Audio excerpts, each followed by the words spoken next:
ये प्रेम कहानी बॉलीवुड के मुन्ना भाई यानी संजय दत्त की है। एक्टर अपनी फिल्मों के साथ साथ अपनी पर्सनल लाइफ को लेकर भी काफी चर्चा में रहे हैं। एक जमाना था जब एक्टर की एक नहीं, दो नहीं, तीन नहीं, बल्कि 308 गर्लफ्रेंड रही। इसका खुलासा उनकी बायोपिक फिल्म संजू में भी हो चुका है।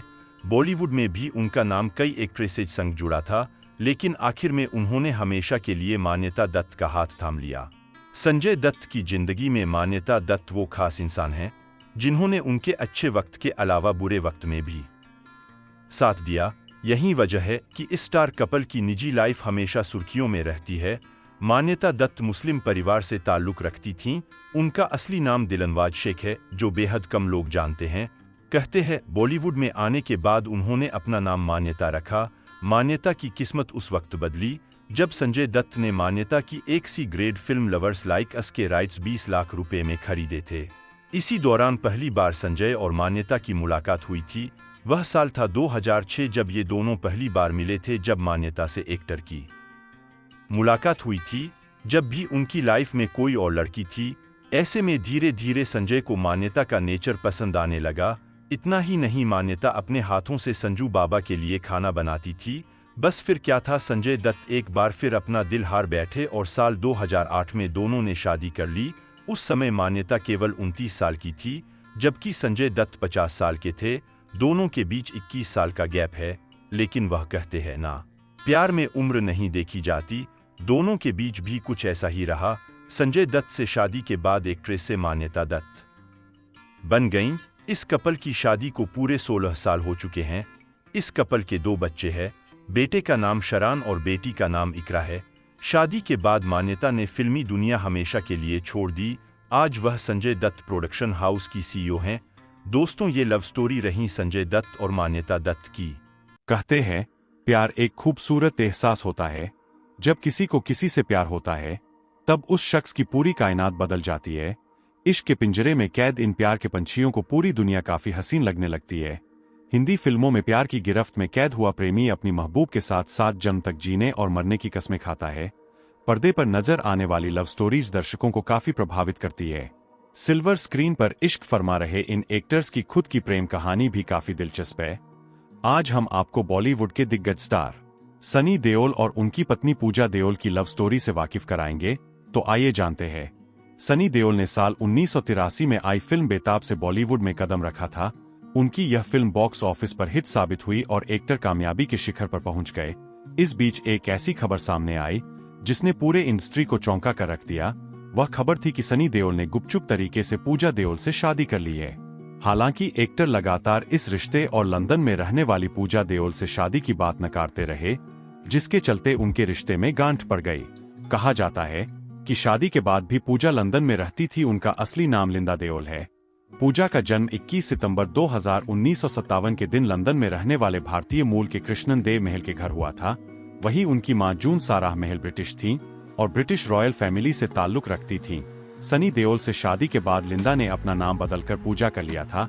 शादी की तस्वीरें काफी तेजी से वायरल हुई थीं, लेकिन सनी ने इन्हें झूठा बताते हुए शादी से इनकार कर दिया था। वहीं कुछ मीडिया रिपोर्ट्स में तो यह दावा भी किया जाता है कि सनी और पूजा बचपन के दोस्त थे। साल 1990 के दौरान पूजा ने अपने पहले बच्चे करण देओल को जन्म दिया। वहीं कुछ समय बाद उनके घर में एक और बेटे राजवीर सिंह देओल का जन्म हुआ। बच्चों के आने से उनका परिवार पूरा हो गया। पूजा पेशे से एक राइटर है। इतना ही नहीं, उन्होंने सनी देओल की फिल्म यमला पगला दीवाना 2 की कहानी भी लिखी थी। इसके अलावा वह एक्टिंग की दुनिया में भी अपनी किस्मत आजमा चुकी है। साल 1966 में आई फिल्म हिम्मत में उन्होंने गेस्ट अपीयरेंस दी थी। हालांकि पूजा हमेशा मीडिया से दूरी बनाकर रखती है। कई रिपोर्ट्स में दावा किया जाता है कि अमृता सिंह और डिंपल कपाड़िया के साथ कथित अफेयर के चलते सनी देओल ने पूजा देओल से शादी की खबरों को हमेशा सिरे से खारिज किया था। दोस्तों, ये रही बॉलीवुड एक्टर सनी देओल की लव स्टोरी। बॉलीवुड में कई ऐसे कपल हैं जिनकी लव स्टोरी किसी फिल्मी कहानी से कम नहीं है। कुछ ऐसी ही लव स्टोरी है जैकी श्रॉफ और आयशा दत्त की। बॉलीवुड में जग्गू दादा के नाम से मशहूर जैकी श्रॉफ अपनी एक्टिंग को लेकर जितने ज्यादा मशहूर रहे, उससे ज्यादा अपनी लव स्टोरी की वजह से सुर्खियों में रह चुके हैं। दरअसल जैकी श्रॉफ और आयशा दत्त की लव स्टोरी किसी फिल्मी कहानी से कम नहीं है। दरअसल दोनों 5 जून 1987 के दिन शादी के बंधन में बंधे थे। ऐसे में हम आपको बता रहे हैं कि जैकी को अपना बनाने के लिए आयशा ने कितने पापा बेले।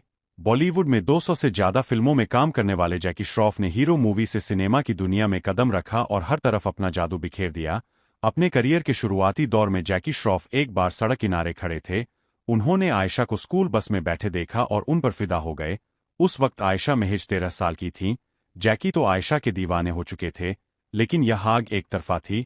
हालांकि वह वक्त भी आया जब आयशा के दिल में जैकी के नाम का दिया जलने लगा। हुआ यूं कि आयशा एक रिकॉर्डिंग स्टोर पर म्यूजिक एल्बम खरीदने पहुंची, जहां जैकी ने उनकी मदद की। इसके बाद आयशा भी जैकी को पसंद करने लगीं। आयशा पर जैकी के इश्क का खुमार इस कदर चढ़ा कि वह उनकी गर्लफ्रेंड को अपनाने और उन्हें अपने साथ रहने के लिए तैयार हो गईं।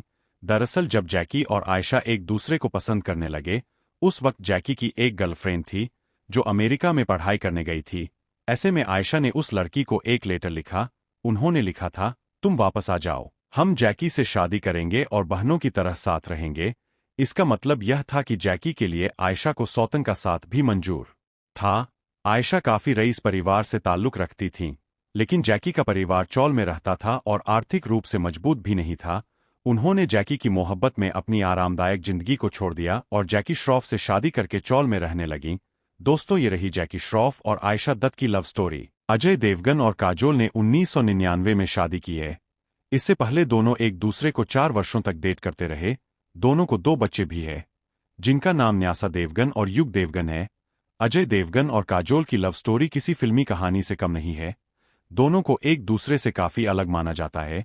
दोनों की पर्सनालिटी में भी काफी भिन्नता है। जहां काजोल को बबली और बातूनी स्वभाव का जाना जाता है, वहीं अजय देवगन बहुत ही शांत स्वभाव के व्यक्ति है। अजय देवगन और काजोल की मुलाकात 1995 में फिल्म हलचल के सेट पर हुई थी। काजोल को यह फिल्म दिव्या भारती के निधन के बाद मिली थी। पहले दोनों एक दूसरे को पसंद नहीं करते थे। हालांकि सेट पर दोनों के बीच नजदीकियां बढ़ गई। दोनों 4 वर्षों तक एक दूसरे को डेट करते रहे। उन्होंने अपने रिश्ते को छुपाकर रखा था। काजोल और अजय देवगन ने 24 फरवरी 1999 में मुंबई में शादी कर ली। इसके बाद दोनों 2.5 महीने के लिए यूरोप हनीमून मनाने चले गए। काजोल ने 2018 में नेहा धूपिया को दिए इंटरव्यू में अपने रिश्ते के बारे में बात की थी। उन्होंने कहा कि कई लोगों का मानना था कि हम दोनों की शादी की बात कई लोगों को नहीं जंच रही थी।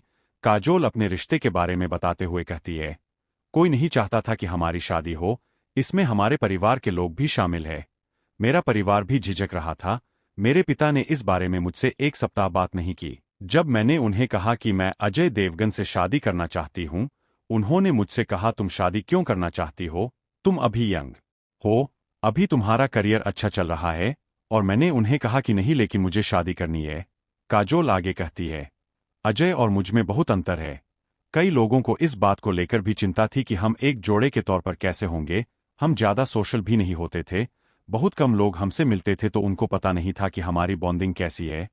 आज हम दोनों की शादी को 25 साल हो गए हैं और हम दोनों आज अपनी लाइफ में काफी खुश है। दोस्तों, ये रही अजय देवगन और काजोल की लव स्टोरी। सुनील शेट्टी ने बॉलीवुड में एक लंबे समय तक राज किया है। एक्शन हीरो से लेकर कॉमेडी और सीरियस किरदार निभाने वाले सुनील शेट्टी की लव स्टोरी भी काफी फिल्मी है। सुनील शेट्टी ने बॉलीवुड में डेब्यू करने से पहले ही शादी कर ली थी। नामी हीरो बनने के बाद भी सुनील शेट्टी ने अपने रिश्ते को बचाए रखा और आज सालों बाद भी सुनील शेट्टी और उनकी पत्नी माना शेट्टी के बीच भरपूर प्यार है। सुनील शेट्टी ने साल 1992 में दिव्या भारती के साथ बलवान फिल्म से अभिनय की दुनिया में कदम रखा था। इससे पहले ही 25 दिसंबर 1991 में सुनील शेट्टी ने अपनी गर्लफ्रेंड माना से शादी की थी। माना और सुनील शेट्टी दोनों ही करीब 9 सालों तक साथ रहे। माना मुस्लिम परिवार से थीं, वहीं Sunil Shetty south Indian family से आते हैं।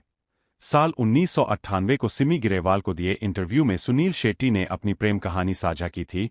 सुनील शेट्टी ने बताया कि मैंने माना को पहली बार जब देखा तभी मुझे प्यार हो गया था। सुनील शेट्टी ने बताया कि मुझे पहली नज़र में ही माना काफी पसंद आई थी।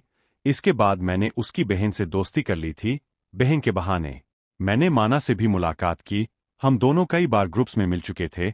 इसके बाद मैंने अपनी एक दोस्त को पार्टी रखने को बोला, जिसमें माना को भी इनवाइट किया गया था। माना भी मेरे दोस्त की कॉमन फ्रेंड थी। इसके बाद हमने पार्टी में काफी समय बिताया। साथ ही हम दोनों बाइक राइड पर भी गए। इसी दौरान हमने महसूस किया कि हम दोनों एक दूसरे को प्यार करते हैं। माना और सुनील शेट्टी की लव स्टोरी तो शुरू हो गई, लेकिन दोनों को प्यार मुकम्मल करने में लंबा वक्त लग गया था। सुनील शेट्टी ने सिमी ग्रेवाल को दिए इंटरव्यू में बताया कि हमने अपने रिश्ते में कई फेज देखे लेकिन हमारे बीच प्यार कभी कम नहीं हुआ। शुरुआत में रिश्ता चलने के बाद हमने काफी सोचा। माना के पिता गुजराती मुस्लिम थे और माँ पंजाबी थी।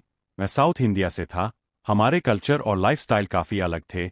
इसी को लेकर हम काफी संशय में रहते थे। हालांकि माना को मेरे माता पिता ने एक दो बार देखा हुआ था। कई सालों तक जब मैंने घर पर इस बारे में कोई बात नहीं की तो एक दिन मेरे पिता के साथ माना कार में चली गई। इसी दौरान दोनों ने बातचीत की और मेरे घरवाले शादी के लिए मान गए। सुनील शेट्टी ने 80 के दशक के अंत में बॉलीवुड में कदम रखा था। इस दौरान शादीशुदा हीरो की इमेज पर काफी फर्क पड़ता था, लेकिन उसके बाद भी सुनील शेट्टी ने शादी को कभी नहीं छुपाया। शादी के एक साल बाद 5 नवंबर 1992 को सुनील की बेटी आथिया शेट्टी पैदा हुई। दोनों के बीच प्यार बढ़ता गया और साल 1996 में सुनील का बेटा आहान शेट्टी भी हो गया। सुनील की बेटी आथिया शेट्टी भी एक अभिनेत्री है और क्रिकेटर के एल राहुल की पत्नी है। सुनील शेट्टी के बेटे आहान शेट्टी भी फिल्मों में डेब्यू करने वाले हैं। दोस्तों, ये रही बॉलीवुड एक्टर सुनील शेट्टी की दिलचस्प लव स्टोरी। आज इस वीडियो में हम बात करने वाले हैं गोविंदा और सुनीता आहूजा के लव स्टोरी के बारे में। जब गोविंदा स्ट्रगल कर रहे थे, उस वक्त वह अपने मामा आनंद के पास रहते थे। वहां उनकी मामी की बहन सुनीता भी आती थी। उस दौरान गोविंदा और सुनीता के बीच अक्सर झगड़ा होता था। दरअसल गोविंदा बेहद शांत स्वभाव के थे, जबकि सुनीता अक्खड़ मिजाज थीं। ऐसे में आनंद ही दोनों के बीच झगड़े को सुलह कराते थे। गौर करने वाली बात यह है कि तमाम लड़ाई झगड़े के बीच गोविंदा और सुनीता के बीच एक बात कॉमन थी, दोनों को डांस बहुत पसंद था। आनंद ने दोनों को साथ डांस करने की सलाह दी, जिसके बाद दोनों के बीच दोस्ती हो गई। यही दोस्ती प्यार में बदली और उन्होंने शादी कर ली। जब गोविंदा महज 24 साल के थे, उस वक्त उन्होंने 18 साल की सुनीता से 11 मार्च 1987 के दिन शादी कर ली। हालांकि उन्होंने अपनी शादी को 1 साल तक लोगों से छिपा कर रखा। बता दें कि शादी के बाद गोविंदा को एक्ट्रेस नीलम कोठारी से प्यार हो गया था। इसका खुलासा गोविंदा ने खुद एक इंटरव्यू में किया था। हालात इस हद तक पहुंच गए थे कि गोविंदा और सुनीता के बीच झगड़े होने लगे। उन्होंने अलग होने का फैसला कर लिया। वहीं सुनीता भी घर छोड़कर चली गई थीं। हालांकि कुछ समय के उठापटक के बाद दोनों के रिश्ते में सुधार आ गया। वहीं 25वीं एनिवर्सरी पर गोविंदा और सुनीता ने दोबारा शादी की थी। आज दोनों के एक बेटा और एक बेटी है। बेटे का नाम यशवर्धन आहूजा और बेटी का नाम टीना आहूजा है। दोस्तों, ये रहीं गोविंदा और सुनीता आहूजा की लव स्टोरी। बॉलीवुड के मिस्टर परफेक्शनिस्ट यानी आमिर खान की पर्सनल लाइफ हमेशा सुर्खियों में रही है। एक्टर ने 2 शादियां की थी और फिर इनका दोनों ही पत्नियों से तलाक हो गया। बता दें कि आमिर खान की पहली शादी रीना दत्ता से हुई थी। आमिर और रीना की लव स्टोरी भी काफी दिलचस्प है। यहाँ तक कि एक्टर ने अपनी लेडी लव के लिए अपने खून से लेटर भी लिखा था। चलिए जानते हैं क्या है ये किस्सा। फिल्मों में डेब्यू करने से पहले आमिर खान रीना दत्त के इश्क में दीवाने हो गए थे। वे रीना को इम्प्रेस करने के लिए कुछ भी करने को तैयार रहते थे। एक बार तो एक्टर ने काफी खतरनाक काम किया। एक इंटरव्यू के दौरान आमिर ने खुद खुलासा किया था कि उन्होंने रीना को अपने खून से एक लव लेटर लिखा था। दरअसल 1999 में सिमी ग्रेवाल के साथ एक इंटरव्यू में आमिर खान से खून से खत लिखने के बारे में पूछा गया था। इस सवाल के जवाब में एक्टर ने कहा था, एक बार मैंने रीना के लिए खून से एक लेटर लिखा था, हालांकि उसे यह बिल्कुल पसंद नहीं आया। वह मुझसे काफी परेशान हो गई थी। जब उनसे पूछा गया कि आमिर ने ऐसा क्यों किया, तो उन्होंने बताया कि यह प्यार को जताने का उनका अपना अलग तरीका था। उन्होंने कहा था, आप जानते हैं, मैं छोटा था और मैंने ऐसा सोचा था। मुझे लगा कि यह उनके प्रति मेरे गहरे प्यार को जाहिर करने का एक तरीका है, लेकिन आज मुझे ऐसा महसूस हो रहा है। मेरा मतलब है, मैंने बहुत से बच्चों को ऐसा करते हुए सुना है और मुझे खून से लिखे बहुत सारे लेटर मिलते हैं और मुझे लगता है कि ऐसा करना अच्छी बात नहीं है। उसी बातचीत में आमिर खान ने याद किया कि वह 21 साल के थे और रीना 19 साल की थी तब वे भाग गए थे। उनके माता पिता उनके रिश्ते से अनजान थे और रीना के माता पिता उसके किसी से रिश्ते में होने को लेकर काफी परेशान थे। इस डर से कि वे एक दूसरे को खो देंगे, आमिर और रीना ने भागने का फैसला लिया था, ये जानते हुए भी कि इससे उनके माता पिता को दुख होगा। आमिर ने क्लियर किया कि उनका फैसला अनादर या विद्रोह से नहीं बल्कि इनसिक्योरिटी से उपजा था। उन्होंने कहा कि जब उन्होंने शादी करने का फैसला किया तब वह 21 साल के नहीं थे, इसलिए कानूनी तौर पर शादी करने से पहले उन्हें कुछ महीने इंतजार करना पड़ा था। बता दें कि आमिर खान और रीना दत्त ने 1989 में शादी की थी और साल 2002 में इनका तलाक हो गया था। अब हम बात करेंगे आमिर खान और किरण राव की लव स्टोरी के बारे में। आमिर खान और किरण राव की लव स्टोरी को लेकर कहा जाता है कि दोनों ने लगान फिल्म की शूटिंग के दौरान एक दूसरे को डेट करना शुरू किया था। हालांकि ये सच नहीं है। दोनों की मुलाकात भले ही लगान के सेट पर हुई थी, लेकिन दोनों की लव स्टोरी काफी समय बाद शुरू हुई थी। ये खुलासा खुद किरण राव ने किया है। साइरस ब्रोचा के साथ इंटरव्यू के दौरान किरण राव ने बताया कि रीमा कागती ने उन्हें पहली फिल्म दिलवाई थी जिसमें आमिर खान काम कर रहे थे। उन्होंने कहा, रीमा कागती ने मुझे फोन किया और बताया कि भुज में शूटिंग चल रही है, क्या आप आना चाहती है? मैंने कहा ठीक है। उन्होंने बताया कि यह 3 महीने काम है, लेकिन हमने 6 महीने तक काम किया था। वो फिल्म थी लगान। आमिर खान 100 साल पुरानी अवधि में स्पोर्ट्स पर फिल्म बनाने का बड़ा रिस्क ले रहे थे। वो बिल्कुल एक अलग बोली है। किरण ने आगे कहा, फिल्म की शूटिंग ठंड के सीजन में शुरू हुई थी। यह जनवरी में शुरू हुई और जून तक चली। जब मई का महीना था, हम 11 बजे तक शूटिंग करते थे, फिर 4 या 5 बजे शूट करते थे। यह क्रिकेट पर आधारित फिल्म थी, इसलिए 3 महीने का शूट 6 महीने का हो गया था। डायरेक्टर ने कहा, जब मैं स्वदेश पर काम कर रही थी तो मैं आमिर खान से दोबारा जुड़ गई। उस दौरान वह मंगल पांडे की शूटिंग कर रहे थे, तभी हमने डेटिंग शुरू की। स्वदेश खत्म होने के बाद आमिर ने रंग दे बसंती पर काम शुरू कर दिया। उस वक्त वह 2-3 महीने तक लगातार ट्रैवल कर रहे थे, तो मैंने सोचा कि चलो मैं भी उनके साथ ट्रैवल करती हूँ और कुछ लिखती हूँ। मैंने अपनी फिल्म धोबी घाट तब लिखी थी जब आमिर शूटिंग कर रहे थे। बताते चले कि किरण राव और आमिर खान ने साल 2005 में शादी रचाई थी। दोनों का एक बेटा है जिनका नाम आजाद है। कुछ सालों पहले दोनों ने अपने अपने रास्ते अलग कर लिए हैं। हालांकि दोनों के बीच आज भी अच्छी बॉन्डिंग है। दोस्तों, ये रही आमिर खान की दिलचस्प लव स्टोरी।